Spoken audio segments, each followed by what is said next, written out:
B2B sales has become the biggest part of our strategy for 2025, more so than ever before. We've pivoted the team, we've slowed D2C down on purpose, and we're putting everything into B2B. But why? Well, in this video, I'm going to explain why B2B is so important to us and how we are going to smash our wholesale goals in 2025. Hi everyone, my name is Lucy and I'm the co-founder of Candid Founders, a Faire Growth Agency. I'm also the founder of a brand called Bear Kind, where we sell socks that save animals. We donate 10% of the profits to save the animal on the socks. Now, Bear Kind is your standard product business with standard product business pitfalls. Cash flow is a tricky beast to manage with high MOQs on every design that we bring out. Our margin gets squeezed from every angle, whether it be VAT or marketing costs or fulfillment or our charity donation. And plus, that digital marketing cost seemed more expensive than ever. 2024 was our best year ever from a revenue point of view, but our Facebook ads were the most expensive they have ever been, so that was painful. We're also a heavily Christmas-focused business. We sell socks, so Q4, the D2C business absolutely comes alive, but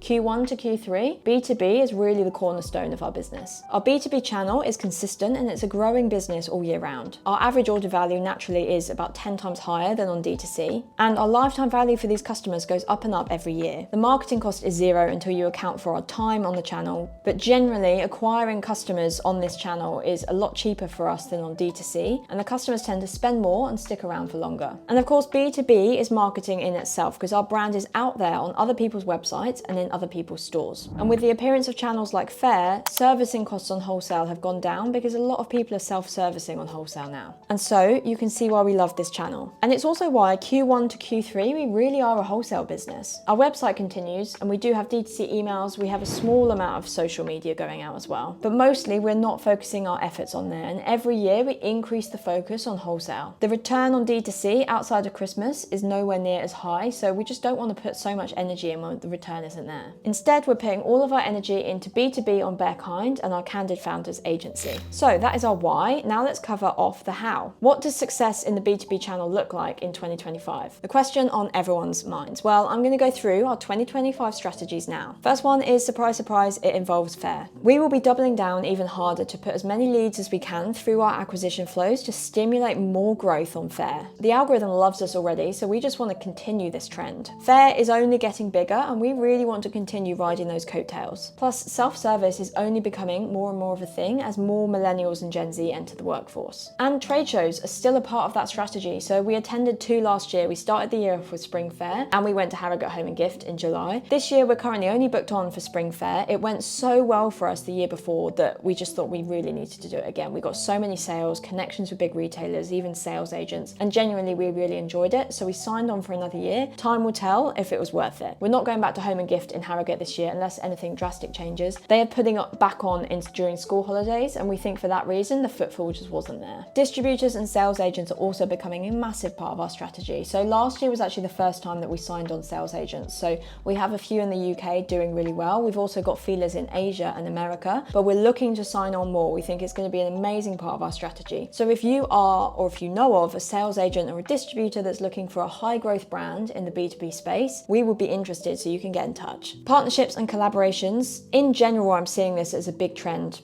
You're seeing a lot of bigger brands collaborating with each other, and that's no different for us. We're looking to work directly with our charities and our retailers to create bespoke ranges. Not only is this good from an advertising point of view because they've got more skin in the game, but they provide some of the cost up front. They come in earlier at the manufacturing point of view, and that's great for cash flow. We're also noticing that sustainability, as it should, is becoming a bigger and bigger player in the B2B space. Consumers are, of course, asking for more conscious and ethical products in this space, but buyers are asking the same now because they're noticing those trends too. So the conversations at trade shows are much more that way inclined. We're getting way more questions about supply chain and carbon neutrality, and that's why being a B Corp has really helped with our sales conversations. We will also continue our carbon neutral journey as we became carbon neutral for 2023 and beyond. And actually communicating the good work that we're doing in this space is a big part of our marketing communication on the B2B channel. Omni-channel is there to decrease risk and increase exposure. This is why we don't put all of our eggs in one basket. So yeah, Faire is a big channel for us, but we have multiple channels. So we have trade shows, we have those sales agents, we have our own wholesale website, we have manual wholesale sales, and we do have a few other smaller marketplaces as well. It is a lot of plates to spin, but if one of those plates were to drop, we do have other options. Now, as Faire is obviously a massive reason why a lot of you listen to this channel, I quickly wanted to cover off a few of the key areas specifically focusing on Faire in 2025. 2025. Naturally, this does change through the year. There's a few things that are always consistent, but we always love to jump on new trends and experiment with new techniques and strategies, so it's a good idea to subscribe to this channel because I'll always come back on here and update you guys on how things are going. So messaging customers is becoming more and more important. It is one of the things that I bang on about all the time. We've been doing it the whole time on Bearkind, but now in the past year, since doing it on our client accounts as well, I can guarantee that it actually makes a difference. Think how many emails that you get in your inbox. We have found that it makes a much higher impact than emails. The first reason for this is Faire does actually limit how many emails get sent to retailers through their channel. So although we do recommend sending them, they do work. The Faire Messenger tool is actually really good at cutting through the noise. Think how many emails you get on a daily basis. I know I don't look at all my sales emails. Whereas the Faire Messenger tool notifications are much harder to ignore. You're getting a notification into your inbox that's tailored, a message directly for you because you can use the retailer's name. If they're actually on the Faire platform, it's flashing up saying that they have a message and they can see it. It's bolded out in their messages. And if they're browsing elsewhere on the internet and they have the Faire tab open, it actually flashes up saying Lucy has sent you a message. So as humans, that's really hard to ignore. Continuing lead generation, also a big thing for us this year. Even if you're doing really well on inbound orders from Faire Marketplace, there's always going to be churn. There'll be customers who move to competitors or just stop selling your product category, or maybe they close down. So you're always going to be on the lookout for fresh retailers. And honestly, the longer we work with Faire, the more we understand the algorithm and realize how important lead generation is. Getting 5-star reviews continues to be super important. So Faire have actually come out and said that any brand with 35 or more 5-star reviews actually has a 10% increase in conversion rate, which is nuts. But naturally, as brands kind of fight it out for sales and get more and more reviews, that 35 number is only going to increase. So even if you're sitting with a few hundred reviews, you want to keep going because there's brands out there that have 1,500, 2,000 plus reviews. The longer the Faire platform is about, the more reviews you're going to need to be considered a good brand. And finally, I want to talk about pre-orders and optimizing for the customer's buying cycle. So for example, with us, we're a sock brand. So Q4 is massive for us. We really are tailored towards Christmas. We want to lengthen out that sales period for as long as possible. If we had a longer Christmas shopping period, it would be ideal for us.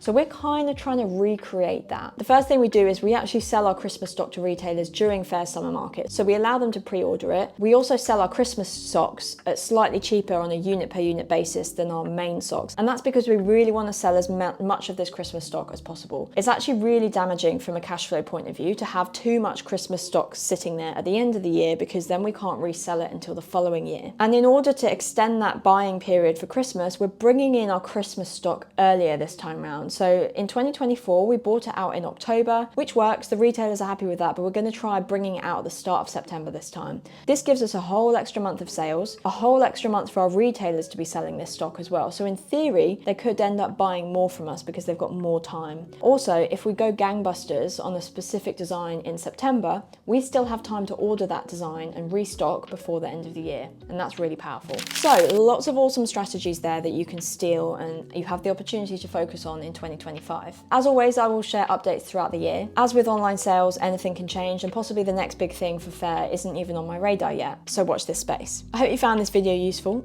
Let me know in the comments if you have any questions. Subscribe to this channel to get weekly content to help you thrive on Faire, and I'll see you in the next video.